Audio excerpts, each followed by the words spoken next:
Sherman's March to the Sea, an enormous scorched earth campaign led by General William T. Sherman during the American Civil War.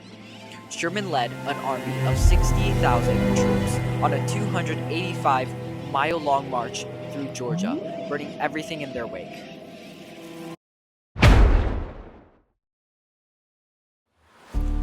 March 9th, 1864.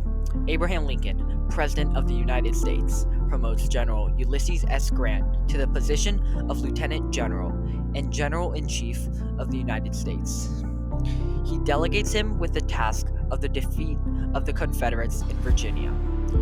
Grant gives his close friend, General William T. Sherman, control of the Western theater of the Civil War, with orders to move against the rebel army, to break it up, and to get into the interior of the enemy's country as far as you can.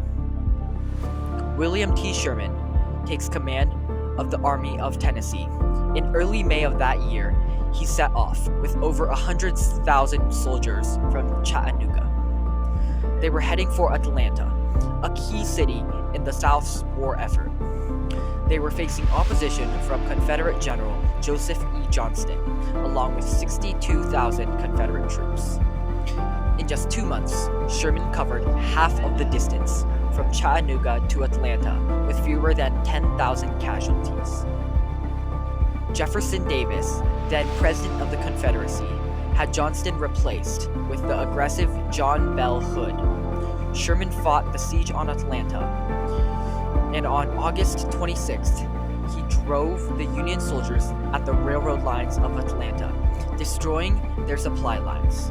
With this, Hood was forced to evacuate his army on September 1st. Sherman telegraphed Washington, "Atlanta is ours," and fairly won. This victory was crucial to Lincoln's re-election campaign, as peace-seeking Democrats had nominated former Union General George B. McClellan as a candidate for president. But this victory rallied support for Lincoln. Following this, Sherman decided to lead a march into Georgia. They set off with only 2,500 light wagons of supplies, leaving behind their supply line. November 15th, 1864. This was the beginning of Sherman's march to the sea.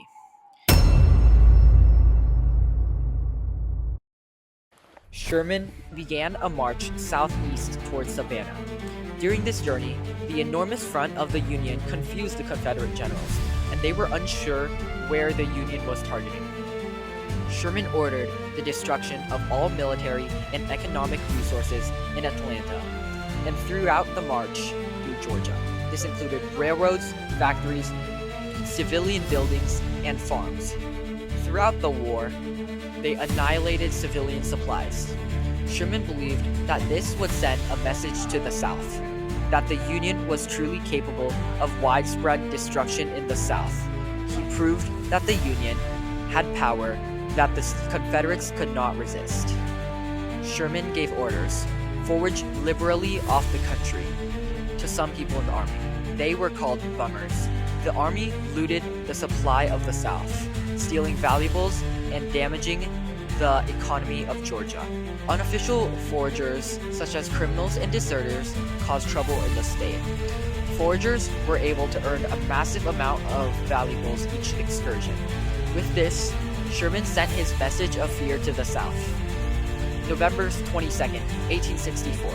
With Sherman's march, skirmishes began almost immediately. The Battle of Griswoldville.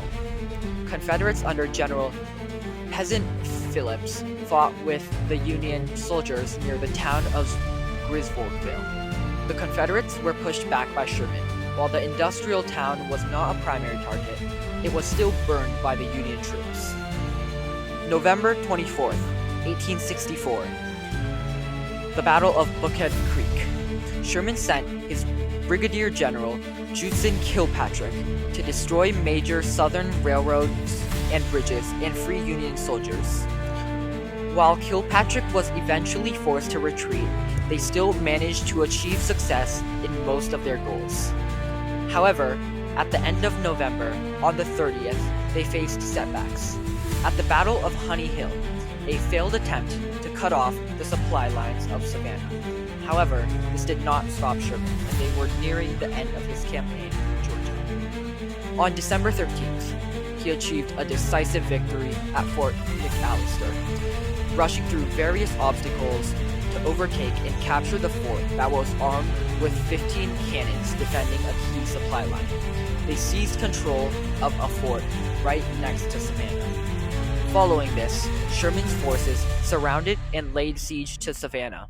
Just 9 days later, the surrounded and hopeless city surrendered. December 22nd, 1864, the Confederate forces leave and retreat to South Carolina, and Sherman's forces march into the now captured city. He does not burn the captured city, but allows the people inside the city to continue to live on. Sherman telegraphs Lincoln, "I beg to present you, as a Christmas gift, the city of Savannah, with 150 heavy guns and plenty of ammunition, also about 25,000 bales of cotton." This use of total war was an exceptional example of unrestricted warfare. It was one of the most successful campaigns during the entire Civil War. While they did not focus on killing civilians and innocent people, they still crippled the power of the South with few casualties.